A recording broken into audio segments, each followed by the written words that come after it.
Mabandla kaMjuba naKaNdaba, Sizwe sikaMthaniya, Commander-in-Chief Julius Sello Malema, all the officials, commissars, selfless activists of the EFF, and all the progressive forces who stood up and spoke out when President Malema was once again under attack by Western imperialists who are provoked by our resolve to attain economic freedom in our lifetime.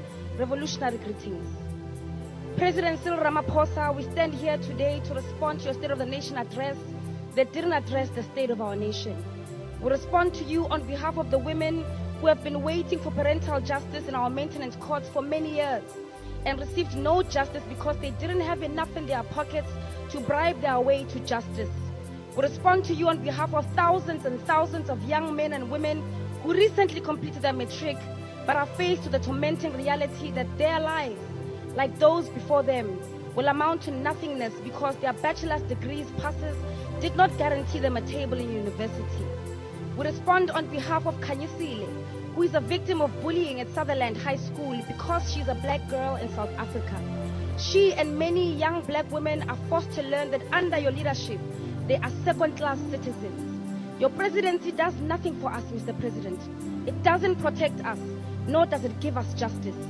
Receive this response on behalf of 17-year-old Amahle, diagnosed at Charlotte Maxeke Johannesburg Academic Hospital in 2017 to being on the spectrum with special needs and has still not received her right to specialized vocational education to date. Her and thousands other children with disabilities and special needs are cursed with having you as the government of the day, as what is standing between them and their right to education is a government that has abandoned the responsibility of defending the most vulnerable in our society. Mam Rebecca Molefe, who has a common reality to that of my great-grandmother, Unomngwalisa Ngokazi. These black women and majority of black people in this country had their land stripped away from them by white supremacists. Mam Molefe's case is even more catastrophic, as her land was stolen 20 years into democracy after you became president. Petrol attendants, widows and orphans of Marikana, millions of unemployed youth who are bed-rotting and giving in to depression, grandmothers who are abused by their nyaupe and crystal-addicted grandsons and daughters, teachers who are threatened daily at their places of work by children who are victims of dysfunctional communities, business people who have to pay thugs protection fees or risk being killed, farm workers in Purifeed in the Eastern Cape who are paid a carton of milk and a box of cigarettes after a week's worth of labor, the colored Danis in the Cape Flats who pray at night while we sleep, hoping to end the violence with spiritual intervention and waiting for Godot because the government has failed to protect them, and the black people in this country who are dispossessed of their land. As much as you say that you will not be bullied, and we agree with you that you must not be bullied, the reality is that, Mr. President, you are being bullied.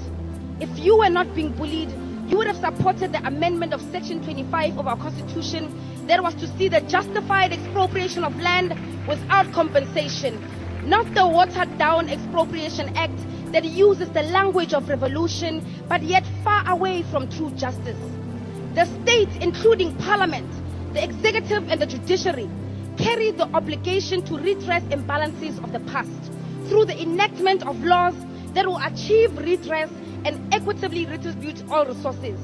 If you were not being bullied, the South African government would pass legislation that all the food bought by government for public facilities should be sourced from small-scale farmers and food producers. This in itself will create sustainable economic activity and inspire many unemployed young people in the country to go into food production because there will be income and financial benefits to boost other economic activities out of it. We would increase state capacity and stop rendering the development of this nation to the greed of tenderpreneurs. We will always need cleaners, Mr. President, truck drivers, security guards, surveyors, healthcare workers and engineers. There is no tangible reason to subject our nation to the mercy of the private sector through tenders for basic functions of the state. Build the capacity of the state you are in charge of. Do the actual work. Don't just talk about industrialization. Do it. We export almost everything in this country, and your government oversees the compromise of industries we used to dominate. What is the reason that we export Ivasla Biogeza when we were once a nation that boasted dominance in the textile industry. It is because you are bullied. Initiate the establishment of a state-owned mining company, housing construction company, a state roads company, a state cementing company, because we can no longer tolerate what the party of convicts is doing in Johannesburg with the money that is meant to build our roads. Introduce vocational education in earlier grades. Decolonize the education curriculum. We want you to be exhausted of creating matriculants who have zero skills to show after 12 years of being in the education system. This while children as young as 9 years old are being taught robotics in China. You have been president for 7 years now. May this be the very last State of the Nation address where you hide the shame of your incompetency behind a vision board that never comes to fruition.